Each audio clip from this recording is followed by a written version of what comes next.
HarperCollins presents Secrets of the Starcrossed, The Once and Future Queen, Book 1, by Clara O'Connor.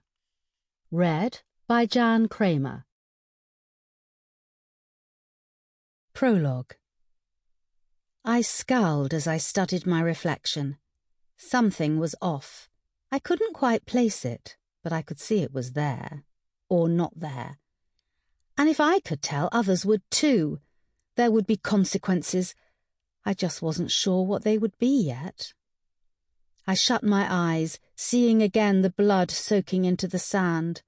The red spattered across the golden grains, the flashes of neon from the screens high above reflected on the pale arena walls, the red soaking deeper into the gold. You would think it would disappear, but it doesn't.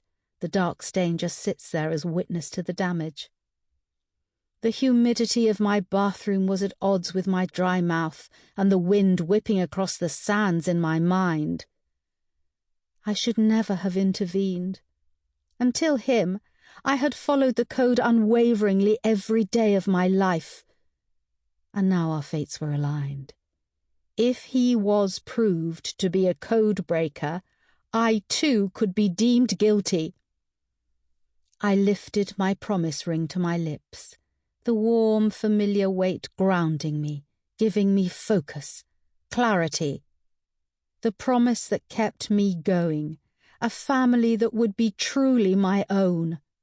Somewhere I would belong. If anyone ever learned of my impulsive actions, I wouldn't just stand out anymore, I would be thrown out, of class, of home, of the city.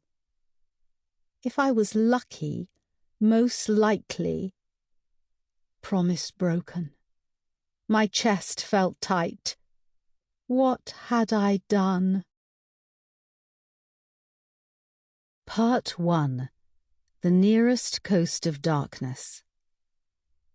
Thither he plies, undaunted, to meet there whatever power or spirit of the nethermost abyss might in that noise reside, of whom to ask which way the nearest coast of darkness lies, bordering on light, when straight behold the throne of chaos, and his dark pavilion spread wide on the wasteful deep.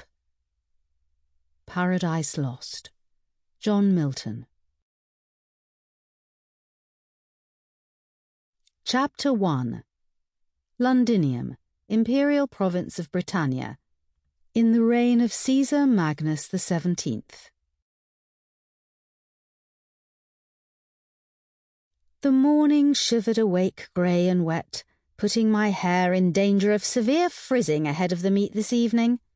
I had an early class, so caught the gleaming monorail straight to the forum, dashing past the merchants preparing their stalls for the day, without a glance to spare for their sundry wares. As I entered Basilica Varian, my eye was caught by the graffiti on the wall. How anyone had managed to deface the facade of a building inside the forum without either the sentinels or the cameras catching them, I could not begin to imagine. Maybe the graffiti was right, that there really was chaos in the code. There would have to be. I forced myself to look away. There was no point paying it any attention. The sentinels would have it removed in no time. No doubt they were already on their way. "Good morning, Cassandra," my locker offered loudly, the door swinging open as I approached. I really did need to change the settings on my utilities more often. Even though it was nearly the end of the course, I just hadn't gotten around to it yet. I should really. It was such a bonus to even own a locker. One of the perks of having a prominent merchant as a father. Most of my classmates had to carry their belongings around while we attended classes in the Basilica. But through his business connections at the forum, Papa had somehow arranged it. "Cassandra!" Ginevra greeted me, swinging off her scooter. Luckily, this part of the forum was quiet in the mornings, but if anyone saw her gliding across the mosaics, there would be Hades to pay. Not that Ginevra ever seemed to care for such rules. I, on the other hand, preferred to stay well within their boundaries at all times. My parents insisted on it, stressing that as my future would be in the pub. Sample complete. Ready to continue?